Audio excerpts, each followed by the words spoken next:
এগিয়ে যেতে হয়, শুরু করার সুযোগ দেয়। আল্লাহর উপর ভরসা রাখলেই মন শান্ত থাকে,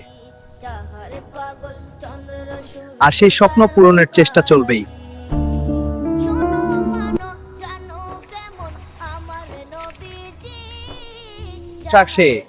সে কখনো হারায় না। আসসালামু আলাইকুম। এই সুন্দর মসজিদের সামনে সূর্যাস্তের আমাকে পড়ছি, ইসলামের শান্তি সর্বত্র ছড়িয়ে পড়ি।